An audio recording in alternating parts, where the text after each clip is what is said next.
Hi guys, welcome to my YouTube channels. This is Kisha's Vlog.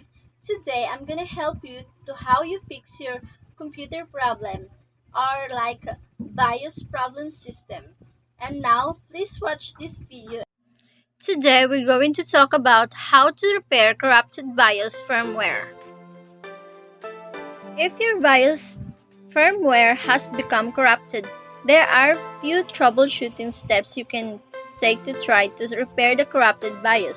If your motherboard has a backup BIOS, you can boot into the backup BIOS and reflash the corrupted BIOS. If your motherboard does not have backup BIOS, you may be able to replace the BIOS chip. However, in some cases, the only options may to be replace the motherboard entirely. This wiki teaches you how to repair a corrupted BIOS. Step 1. Check if your computer is under warranty. Before attempting to make any repairs yourself, check to see if your computer is under warranty.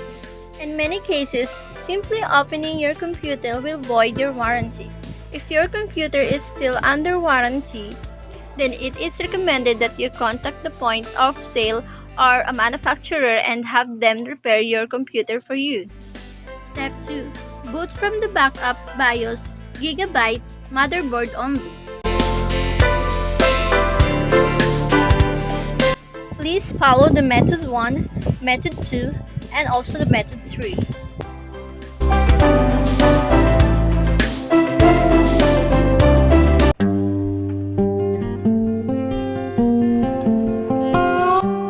Steps 3.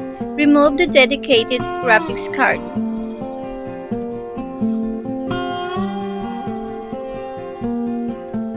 Warning: anytime you do repairs inside your computer, make sure your computer is powered off.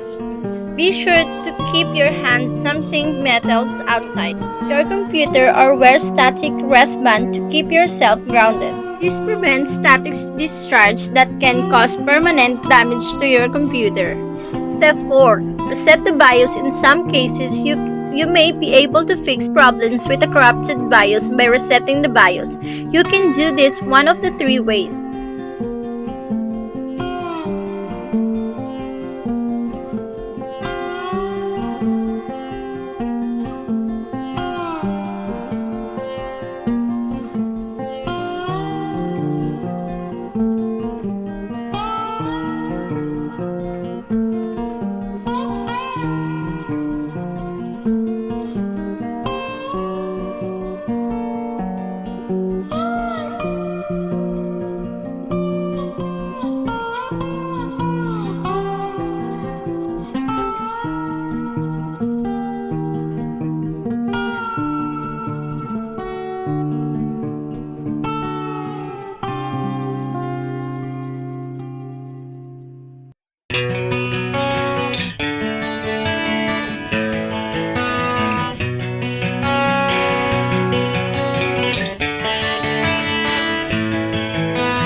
Thank you for watching this video, and I hope it may help you.